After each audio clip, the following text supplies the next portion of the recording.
She restored the painting and exposed a billionaire's crime. The first time Clara stepped into Elias Thorne's gallery, she knew she was being measured. The sensation settled low in her spine. The same quiet awareness she'd learned to trust in restoration rooms and private collections, where one wrong movement could cost more than a year's work. The gallery was silent in a way that felt deliberate, as if even sound had been instructed to behave. White walls rose clean and unblemished, broken only by carefully spaced paintings, each isolated by its own cone of light. There was no warmth here, no invitation, only authority. She paused just inside the entrance, not out of hesitation, but calculation. The worn leather satchel at her side held nothing illegal, nothing dramatic, just tools, notebooks, brushes she'd carried for years. Still, it felt heavier than usual.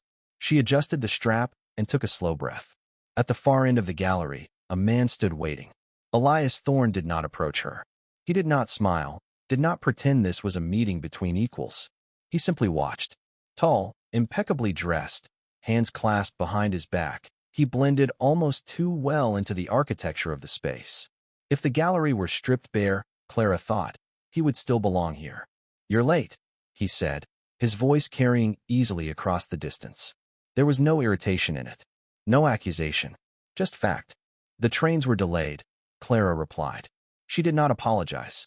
Apologies suggested weakness, and she had learned long ago that men like this collected weakness the way others collected art. Elias inclined his head slightly, acknowledging the explanation without accepting or rejecting it. "Come with me."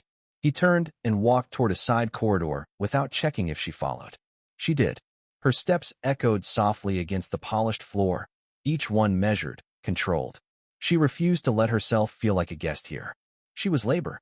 Labor had leverage. They entered a smaller room, closed off from the gallery's pristine performance. The air changed immediately. Here, the smell of oil paint lingered faintly beneath the sterility, a ghost of creation hiding behind wealth. Against the far wall stood a single easel, draped in pale linen. "This is what you're here for," Elias said. He removed the cloth with a single, precise motion. For a fraction of a second, Clara forgot how to breathe. The painting seemed to pull the air toward it, compressing the space around its surface. The composition was restrained but tense, shadows pressing inward, light fractured rather than flowing. It wasn't loud. It didn't beg for attention. It waited.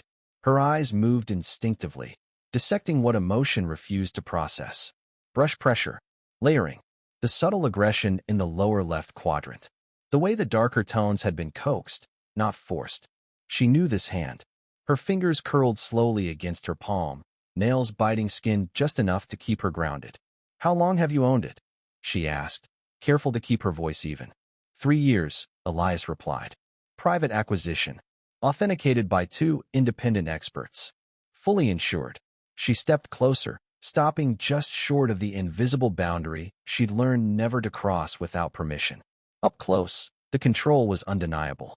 Whoever had painted this knew exactly how far to go and when to stop. "You want a copy?" Clara said. "Yes." "Why?" She turned to face him. "Collectors usually want exclusivity. Copies undermine value." Elias met her gaze without blinking. "This one doesn't leave my possession. I don't loan it. I don't sell it. I don't trust it." That answer surprised her. "I need a duplicate that can be shown, transported, studied," he continued. "One that satisfies curiosity without exposing the original to risk. And it has to be perfect," Clara said. "It has to be invisible," Elias corrected. "If anyone can tell the difference, the work has failed." She considered that. Considered him. "And you were told I could do this?" "Yes." "By whom?" "Someone who dislikes me," Elias said calmly, "but respects results." That earned him a fraction of a nod. She walked a slow circle around the easel, her gaze never lingering too long on any one detail. "This will take time. I'll need infrared imaging, pigment samples, access to the back of the canvas." "You'll have it," Elias said. "I work alone. You'll be alone." She stopped, turning again. "And my fee." He crossed the room to a steel table and slid a folder toward her. "Already accounted for." Clara opened it. The number sat there quietly, without embellishment. Large enough to make her stomach tighten. Large enough to reopen doors she had been forcing herself to close. 6 more months of searching. Maybe more. Private records. Travel. Another chance to follow the thin, fading trail her father had left behind before the world decided his name was synonymous with fraud. She closed the folder slowly. Why me? She asked. There are others with better reputations. Safer reputations. Elias studied her, really studied her now. Because you don't embellish, he said. You don't leave signatures. And because you don't ask where paintings come from, only how they're made. Her jaw tightened despite herself. That's not entirely true, she said. I ask when it matters. Then I trust your judgment on when it does, Elias replied. Silence stretched between them. Heavy. Intentional. I'll do it, Clara said finally. Not because she trusted him. Not because she liked him.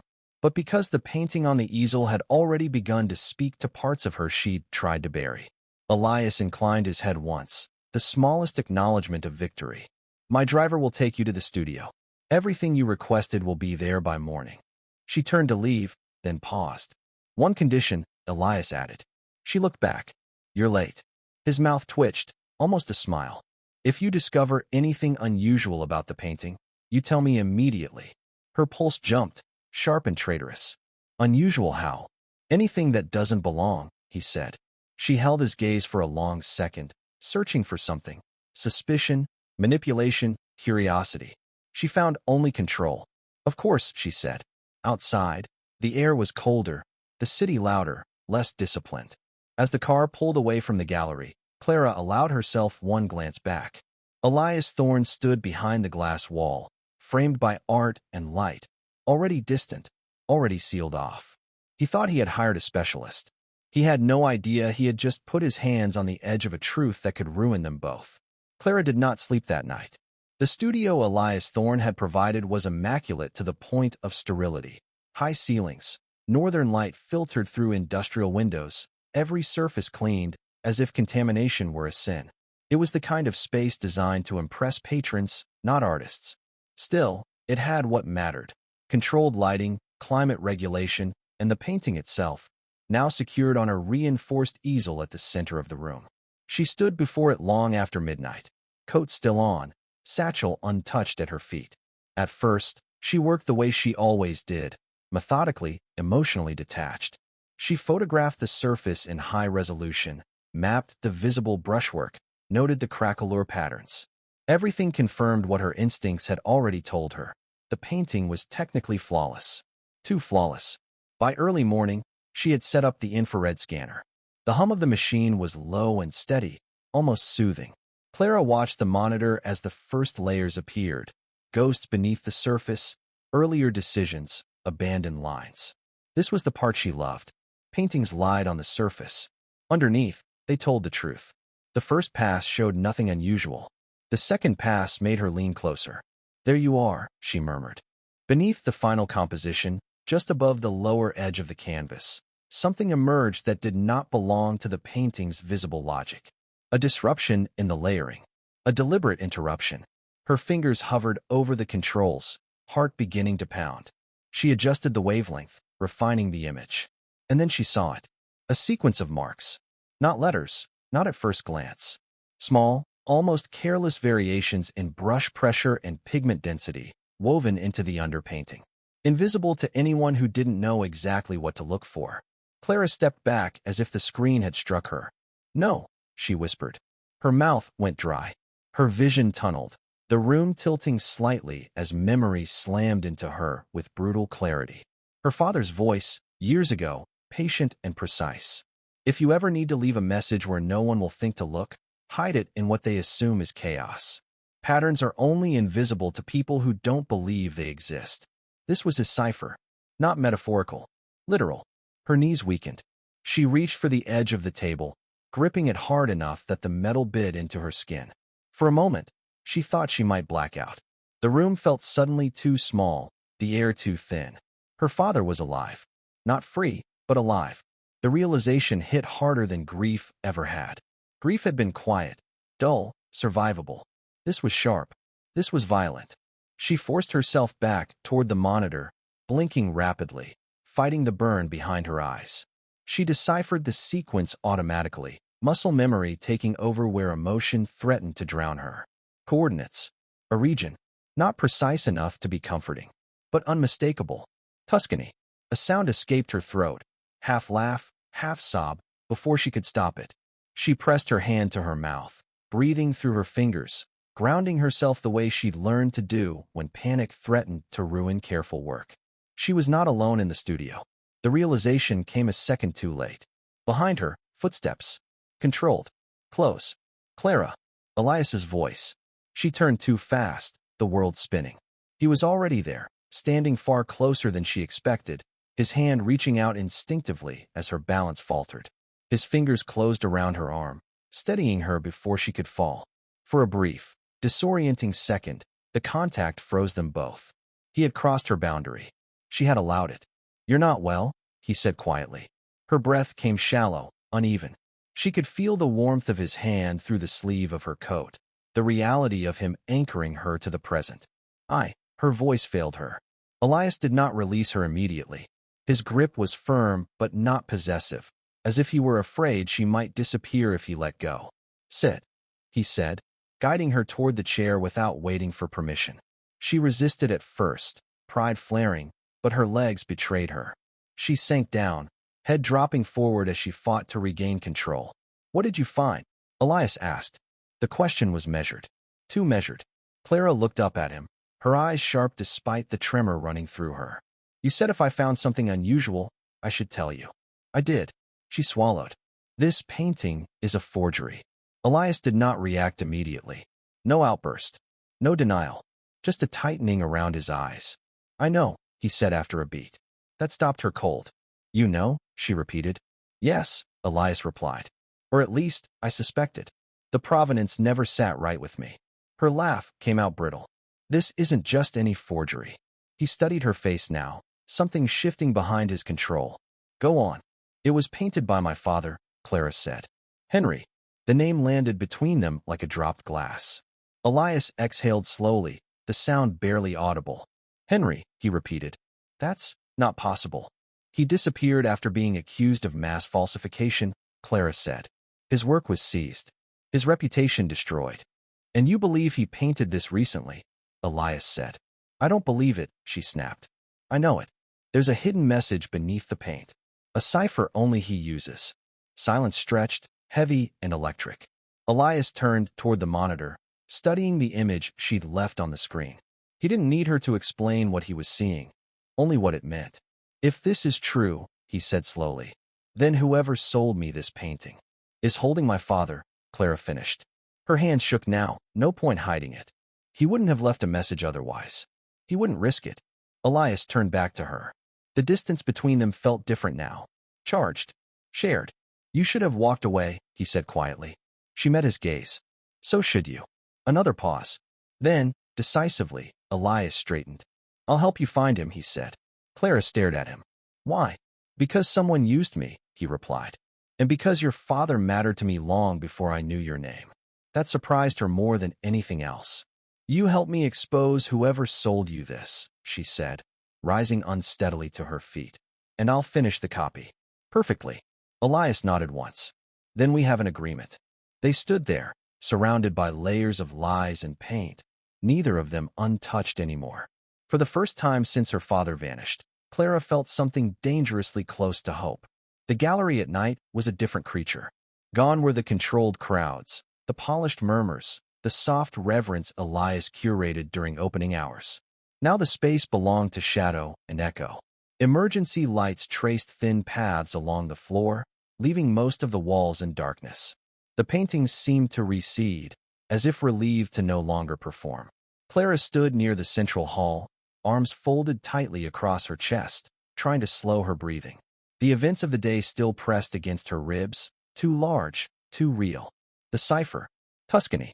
Her father's hand reaching through layers of paint and time. Elias locked the main doors behind them, the sound final and heavy. "You shouldn't be here alone tonight," he said. "I don't want to be alone," Clara replied. The admission surprised her as much as it seemed to surprise him. They moved deeper into the gallery, footsteps soft against stone. Elias poured 2 glasses of water at a minimalist bar near his office and handed one to her. She accepted it without comment, their fingers brushing briefly. This time, neither of them reacted. I need you to tell me everything, Elias said. From the beginning. No omissions. Clara took a slow sip, grounding herself. Then she nodded. My father wasn't just copying paintings, she began. He was studying systems, learning how collectors, dealers, and experts validated authenticity. He believed the art world didn't reward truth, it rewarded confidence. Elias listened without interruption, his attention absolute. When the accusations came, she continued, they weren't random. They were coordinated. The evidence was real, but the context was false. He wasn't flooding the market. He was being controlled. By whom? Elias asked. I didn't know, Clara said. Until today. She told him about the cipher in detail this time. How Henry hid messages in underlayers. How they relied on a precise understanding of human perception. How Tuscany wasn't a destination, but a warning. Elias leaned against the edge of a display case, his face half-lit. The seller, he said slowly. The intermediary who sold me the painting. He insisted on anonymity, used proxies. I assumed discretion. You assumed power, Clara corrected quietly. His jaw tightened, but he didn't argue. There's more, she said. The painting wasn't just a message. It was bait. Elias looked at her sharply. My father wanted it to end up with someone who could see beyond surface value, Clara said. Someone who wouldn't destroy it. Someone who had resources. Silence stretched between them, heavy with implication. You, Elias said. Yes. For the first time since she'd met him, something like vulnerability crossed his face. Brief. Controlled. Real. I was 8 years old when I first saw one of his works, Elias said after a moment. My mother took me to a retrospective. I didn't understand technique. I understood tension. His paintings made me feel watched. Clara's throat tightened. He used to say that art should never feel safe. Elias nodded once. I built this gallery chasing that feeling. I never imagined I'd be standing here because of him. They moved again, drifting without intention until they reached the far end of the gallery. Moonlight filtered in through the tall windows, casting fractured reflections across the floor. I need your help, Clara said. I can't expose this alone. You already have my help, Elias replied. She turned to him. I don't mean sympathy. I mean access. Names. Buyers. Middlemen. I need to know who moves these paintings and why. Elias didn't hesitate. I'll use every connection I have. Why? She asked again, softer this time. Because if your father is being held, he said, then the man responsible believes he's untouchable. I don't tolerate that. And the copy? Clara asked. You still want it? Yes, Elias said. More than ever. She studied him in the dim light. Then listen carefully. I will finish it. It will be flawless. But I will also build into it a weakness, something only I can activate. Elias's eyes sharpened. Insurance. Leverage, Clara corrected. For both of us. A pause. Then a slow nod. Agreed. They stood closer now than either of them had planned. The air between them felt charged, not romantic yet, but intimate in a way that unsettled her more deeply. This was not attraction born of fantasy. It was forged under pressure. If this goes wrong, Clara said quietly, people will get hurt.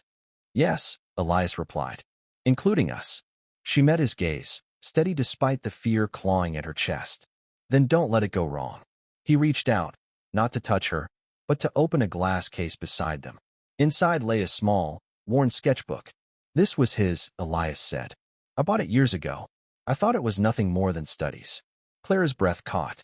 She recognized the handwriting immediately. You kept it, she whispered. I never sell things that matter, Elias said. For the first time that night, her composure cracked. Not into tears, but into something far more dangerous. Trust.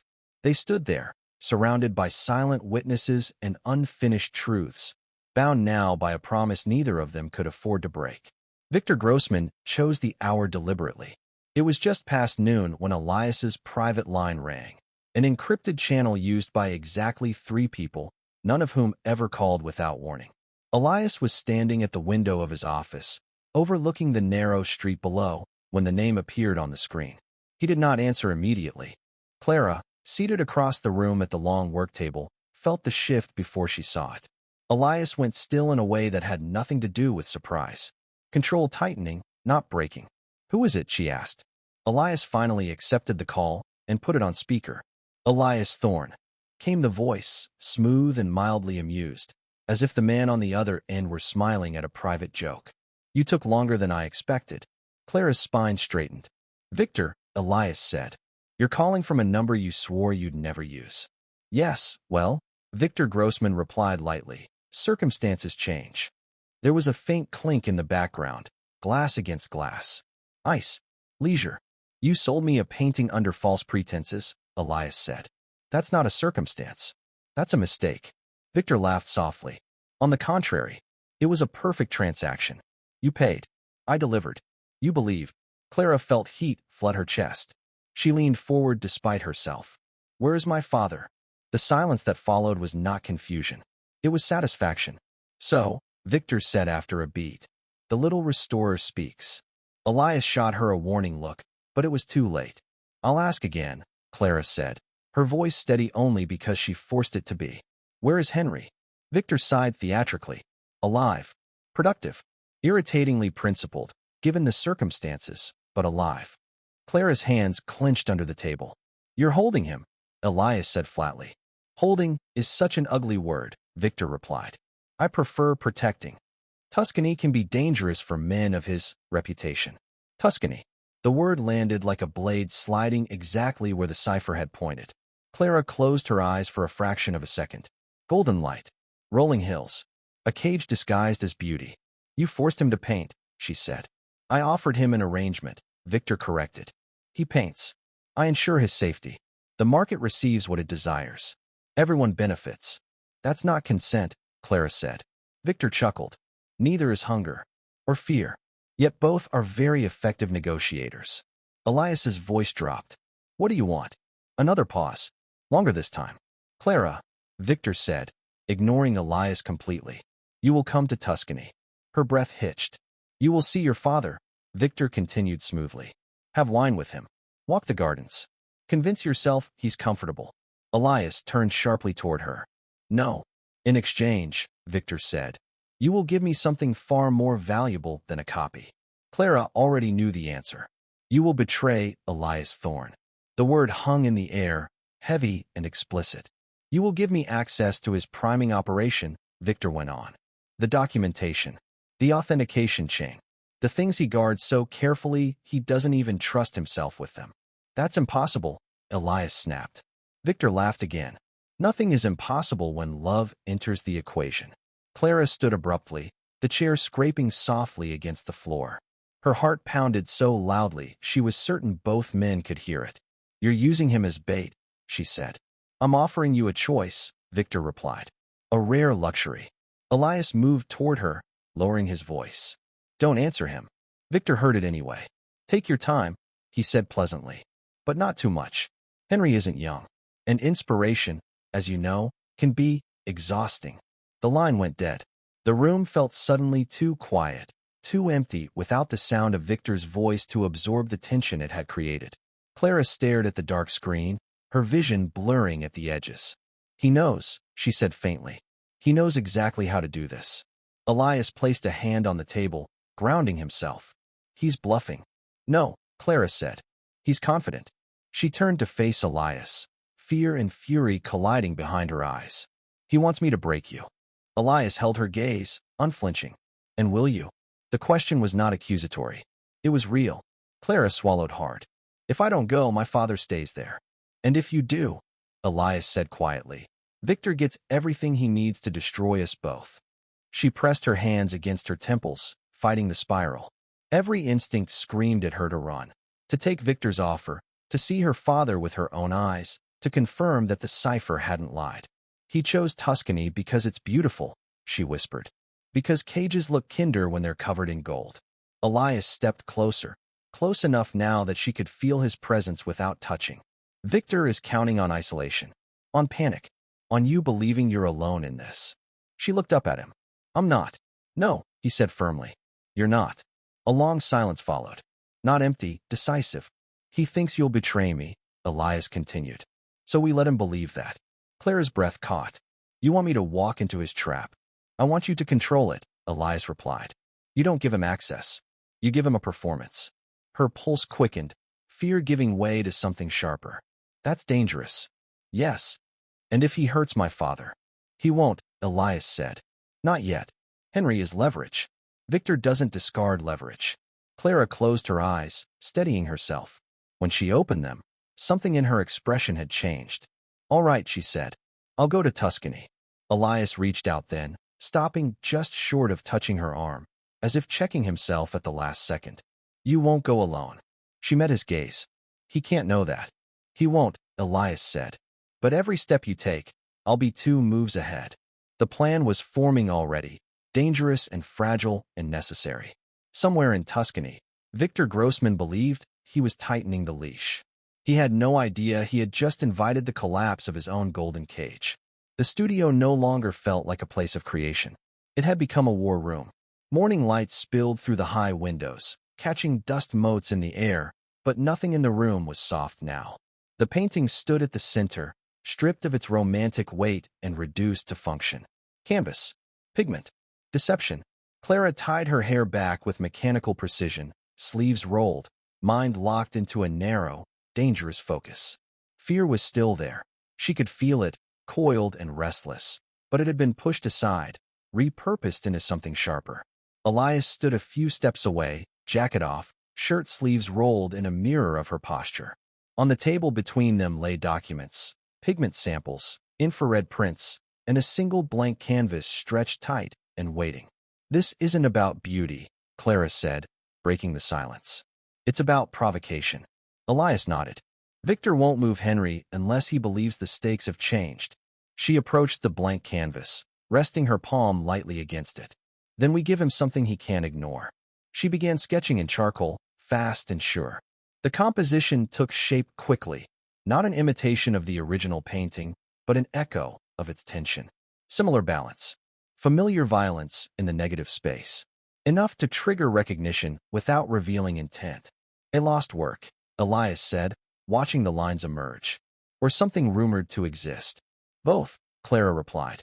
It needs to look like a rediscovered piece. Something collectors have whispered about, but never seen.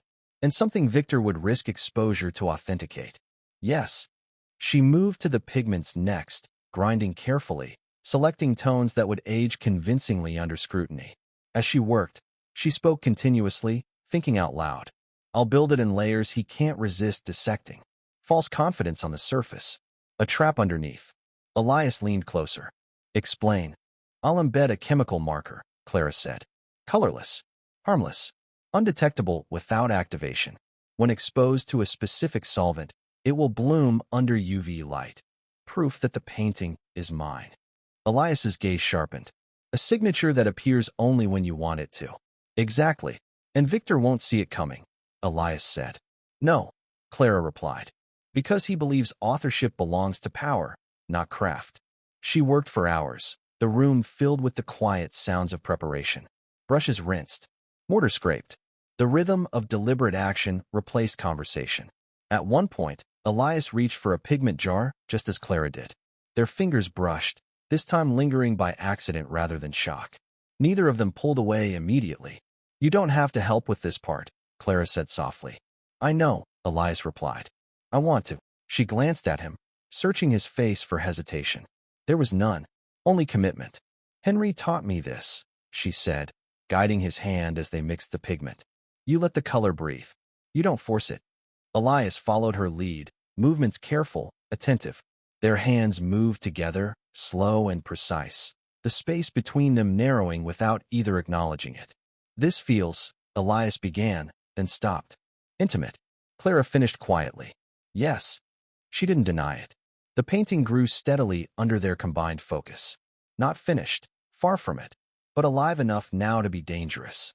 By late afternoon, Clara stepped back, studying the work with narrowed eyes. He'll want to see it. Not here, Elias said. He'll demand a neutral ground. Venice, Clara said immediately. Elias raised an eyebrow. Why Venice? Because it's beautiful and corrupt in equal measure, she replied. And because Victor likes places where truth dissolves easily. A corner of Elias's mouth curved, not quite a smile. I'll make the arrangements. Silence settled again, heavier now with unspoken understanding. If this works, Clara said, Victor will bring my father out into the open. And if it fails? Elias asked. She didn't answer right away. When she did, her voice was steady. Then I lose him. Elias stepped closer, close enough now that there was no mistaking the pull between them.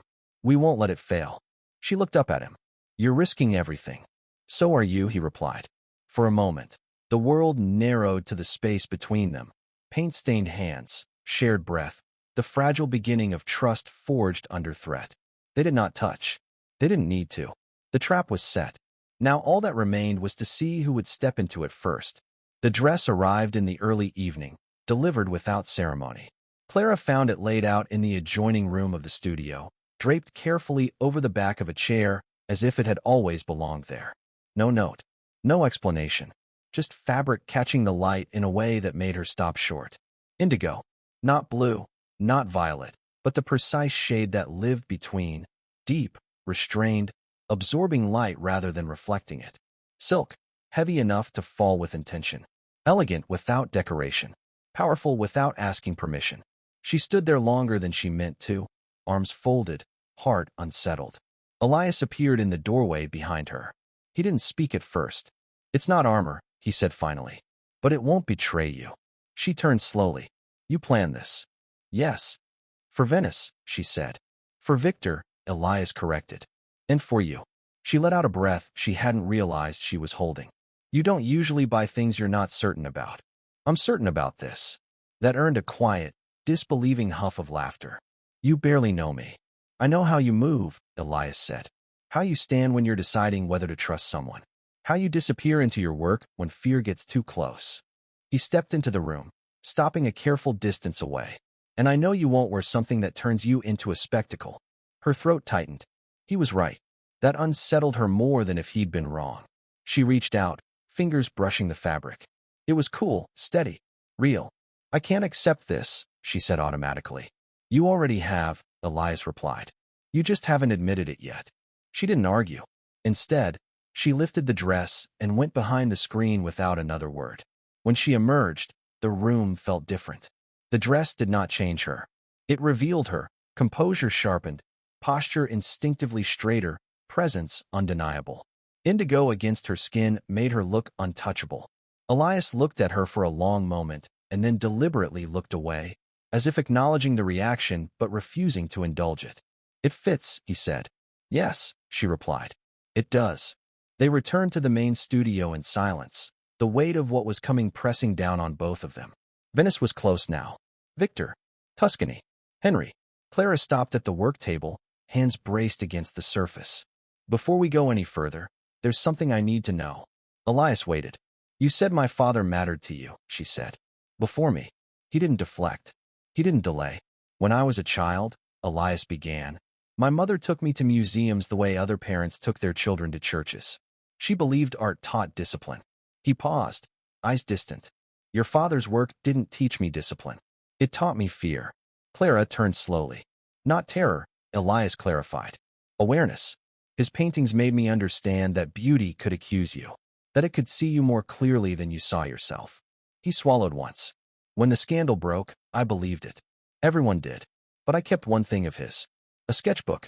Because even if he had lied to the world, the work itself hadn't lied to me.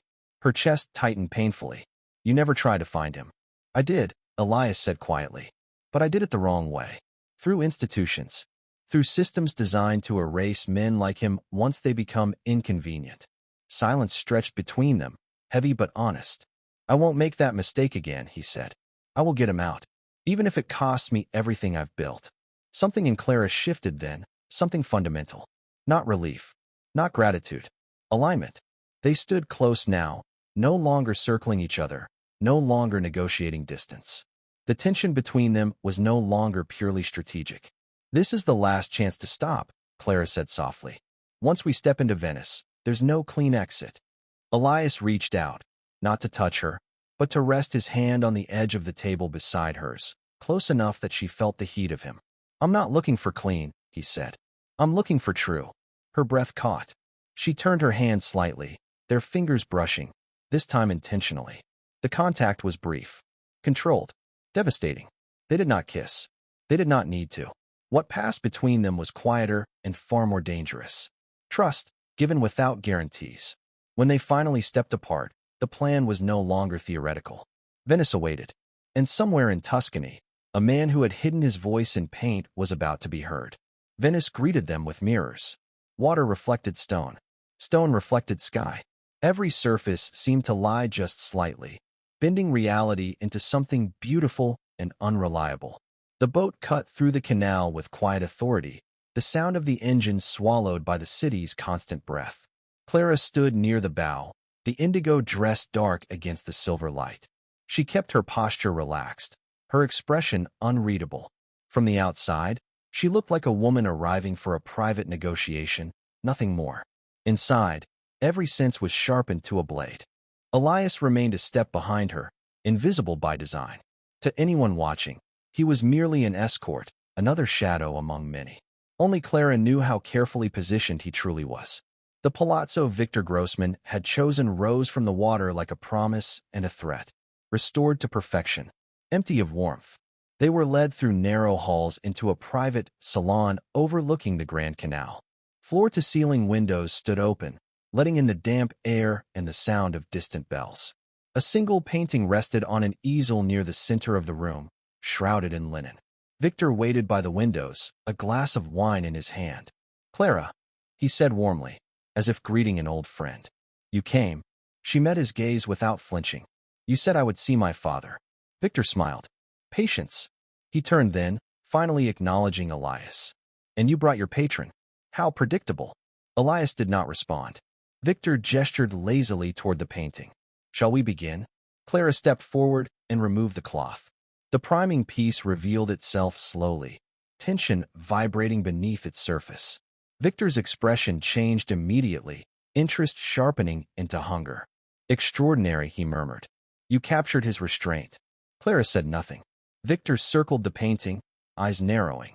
"If this is genuine, it will rewrite several very inconvenient narratives." "It will do more than that," Clara said. "It will force movement." Victor chuckled. Always the idealist. A door at the far end of the room opened. Clara's breath caught. Henry was led inside by two men. Not restrained, not bruised, but thinner, grayer, his posture bent by exhaustion rather than age. His eyes lifted, searching, and found her. For a moment, the world stopped. "Clara," he said softly. She took a step toward him before she could stop herself. Elias's hand closed briefly around her wrist, not to restrain her, but to anchor her. She nodded once, barely perceptible. Victor watched the exchange with visible satisfaction. "A family reunion," he said. "I do enjoy symmetry." Henry's gaze flicked to the painting, then back to Clara. Understanding flashed there. Fear. Pride. "You shouldn't be here," Henry said quietly. "I know," she replied. "But I am." Victor clapped his hands once. "Now that emotions have been addressed, let's discuss terms." Clara turned back to him, spine straight. "You wanted betrayal."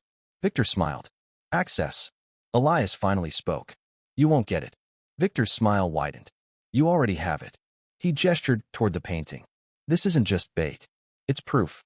And proof requires verification." Clara felt it then, the shift. The moment Victor believed he had won. She stepped closer to the painting, her movements careful. "You want to authenticate it." "I want to own it," Victor corrected. "And I want to make sure you don't humiliate me in the process." She met his gaze, then looked closer. Victor leaned in, examining the surface. "Convincing. Very convincing." "It's exactly what you asked for," Clara said, her voice dropping to a low, cold shadow. "The technique is seamless. The provenance is now your problem." Victor leaned in, his fingers hovering inches from the paint, eyes glazed with the fever of a man who had finally caught his white whale. He didn't look at the girl. He didn't look at the father. He looked only at the prize. "Exquisite," Victor whispered. "We're leaving," Elias said. It wasn't a request. He stepped to Clara's side, his presence a silent wall between her and Victor's men. He didn't wait for an answer. He took Henry by the arm, guiding him toward the door with a deceptive calmness. Victor didn't even look up as they retreated. He was already lost in the canvas, his ego filling the gaps where his suspicion should have been. They walked out of the palazzo not in chaos, but in a silence so heavy it felt like it might shatter. Only when the cold air of the canal hit Clara's face did she realize she had been holding her breath. And for the first time, Clara believed they might actually win. They moved through the labyrinth of Venice like shadows, Elias leading them through alleys too narrow for Victor's cars and canals too quiet for his reach. The silence was tactical, not peaceful. Hill realized the certificates are missing within the hour. Elias whispered as they reached a nondescript dock. He'll search the hotels. He won't search the exhibition hall. He's too arrogant to think we'd walk back into his world so soon. Henry looked at his daughter, his eyes bright with a feverish sort of hope. The public unveiling tomorrow. That's where it ends, isn't it? That's where the trap springs, Clara replied. She looked at Elias, and for a second, the shared weight of the coming hours anchored them. We don't hide. We let him come to us. Morning came to Venice with a pale, fragile light, slipping between rooftops and glinting off the water. Clara woke first, still in the indigo dress, now loosened at the sleeves and collar for comfort. She moved quietly across the room, careful not to disturb Henry or Elias, though the city outside had begun to stir with the first clatter of gondolas and merchants opening stalls. She found Elias already awake, standing by the window with his arms crossed. His expression was unreadable, but Clara could sense the tension coiled beneath his calm. "Sleep lightly?" she asked, her voice barely above a whisper. "Too many variables," he replied. "Victor won't give up. Not until he believes he has everything under control, or until he's proven wrong." Clara nodded. The trap they had set yesterday was effective, but the moment of execution was never over once the predator knew the prey could fight back. Henry joined them, slower than usual, but his face carried a newfound resolve. "I can't stay hidden forever," he said. "I have knowledge they want, and I intend to use it wisely this time." Clara's heart tightened.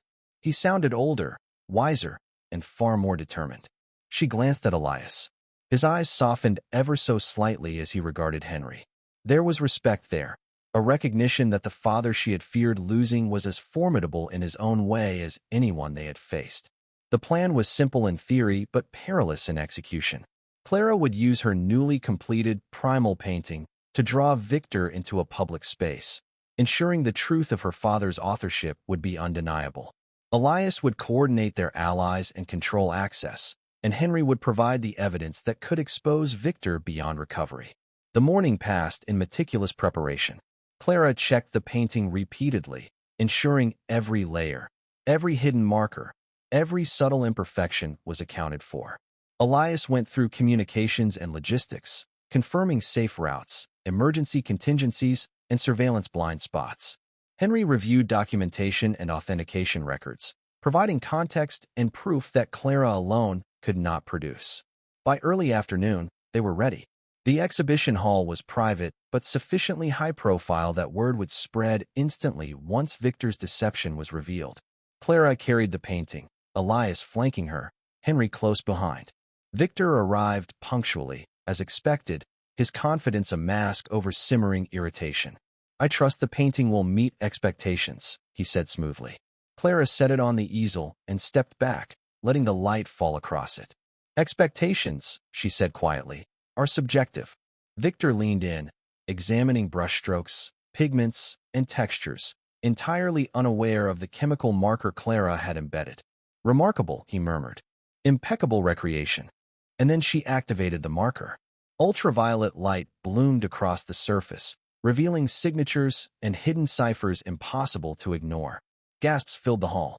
Experts and collectors who had been invited to witness the unveiling leaned closer, eyes wide. Victor's face drained of color. This is proof," Clara said, her voice steady, controlled. "Proof of my father's authorship, and proof that you have been orchestrating forgeries under his name." Henry stepped forward, confirming the evidence, explaining the hidden cipher and the coerced reproductions. The room absorbed every word, and Victor's authority crumbled in real time.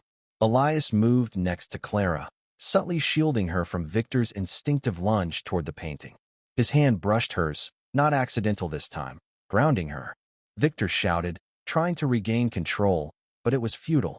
Every step he took only drew more eyes to the truth.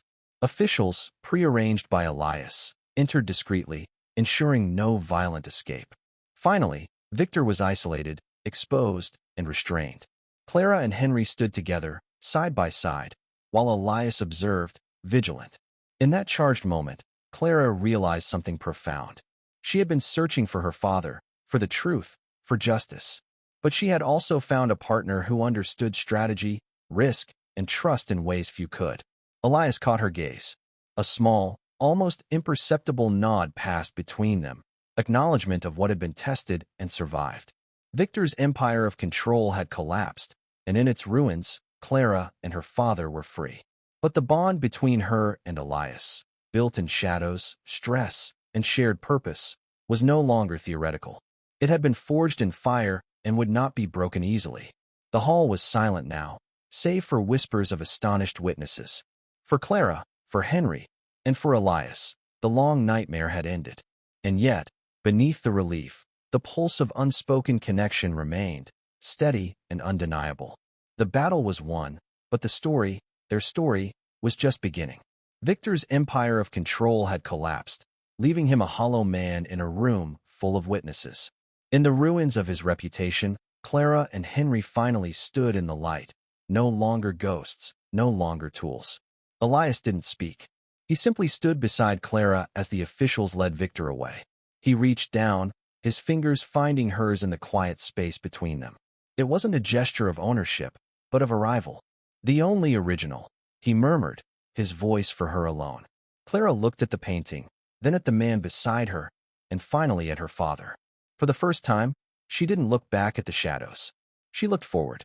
Thank you for listening to the story. Write your thoughts in the comments.